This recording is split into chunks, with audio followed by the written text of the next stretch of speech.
Friends, இன்னைக்கு chicken mutton biryani தான் பார்த்துருக்கோம்.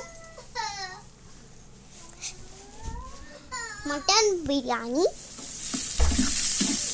ஸோ அதுக்கப்புறம் ஒரு பெரிய பாத்திரத்தில் வந்து வெங்காயம், இது பச்சை மிளகா 2 3 வெங்காயம் ப்ரௌன் கலர் வரப்போ அதை வந்து கொஞ்சம் இஞ்சி பூண்டு பேஸ்ட் எடுத்து வேக வச்சுட்டு அதை வந்து போட்டுருக்கோம். அதையும் நல்லா கலக். ஸோ அதையும் மிக்ஸ் பண்ணிவிட்டு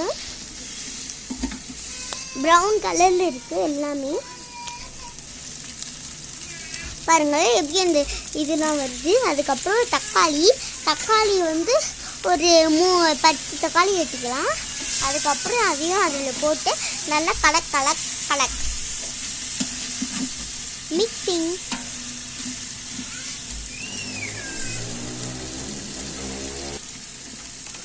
கலக்கிட்டு கொஞ்சம் நம்மளுக்கு தேவையான உப்பையும் போட்டு நல்லா கலக்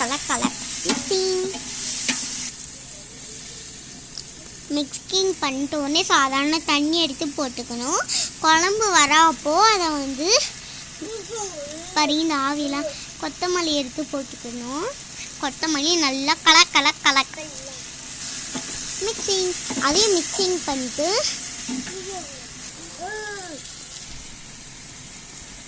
பாருங்க, நம்மளுக்கு தேவையான அளவு மிளகா பொடி அதை வந்து எங்கள் அம்மா 2 ஸ்பூன் போட்டுருக்காங்க. சின்ன குழந்தைங்களுக்கு வந்து ரொம்ப காரமாக இருக்கும், ஏன்னா அதுதான் தைரியம் இருக்கும். பாருங்க, நல்லா கலெக்ட் பண்ணிட்டு ஒன்று எலும்பிச்சு ஊற்றி புளி நல்லா புளிஞ்சிக்கணும். ஜூஸ் வரல, அது நல்லா புளிஞ்சி எல்லாம் போட்டு கொஞ்சம் தயிர் அதை மிக்ஸ் பண்ணிவிட்டு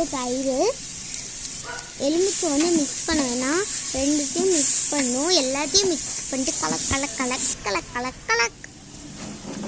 அதுக்கப்புறம் இந்த குழம்பு வரப்போ நம்ம வச்சு இந்த சிக்கனும் மட்டனும் அதில் எடுத்து நல்லா மிக்ஸ் பண்ணிக்கணும். கலக்.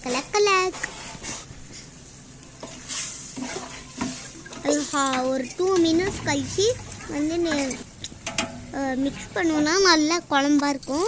அதுக்கப்புறம் நம்ம வச்சு இந்த ரைஸ் வந்து வடிகட்டிட்டு அதுக்கப்புறம் வந்து அந்த தண்ணியில் போட்டுடணும். ஒயிட் ரைஸோ இல்லை குண்டோ அதை எடுத்து போட்டுக்கணும். ஸோ பாருங்கள், அது மிக்ஸ் பண்ண தேவையில்ல, அது வந்து இது பண்ண போதும். பாருங்கள், அதை ஒரு வாட்டி மிக்ஸ் பண்ணிவிட்டு பாருங்கள், இந்த மாதிரி இருக்கணும். பாருங்கள், இந்த பபிள்ஸ் வரப்போ நீங்கள் வந்து ஸ்டவ்வை வந்து கொஞ்சம் வந்து இதில் வச்சிடணும், கம்மியாக வச்சிடணும்.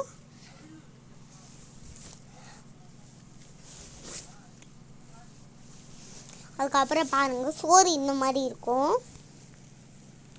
அதுக்கப்புறம் நம்ம வச்சு இந்த பாத்திரத்தில் எல்லாத்தையும் போட்டு மிக்ஸ் பண்ணிட்டு அதை அந்த சோறு ரைஸ் எடுத்து அதுக்குள்ளே போட்டு அது திருப்பி ஒரு 5 டைம்ஸ் கலக். பாருங்க, அது போட்டோன்னா பார்த்துங்க.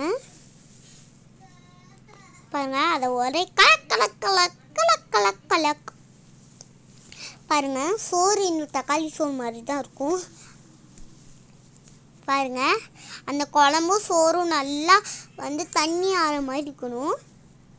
பாருங்க, எல்லாத்தையும் போட்டு ஒரு 5 6 7 டைம்ஸ் வந்து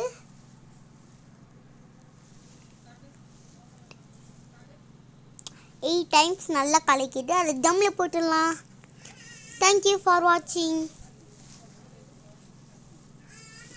பாருங்க, இது தம்மில் போட்டோடனே அதுக்கப்புறம் கொஞ்ச நேரம் பொத்து எழுத்தோன்னா செம்ம சூப்பராக டேஸ்டியாக இருக்கும். சின்ன குழந்தைங்களும் நிறைய விரும்பி சாப்பிடலாம். தேங்க்யூ ஃபார் வாட்சிங். பாய்.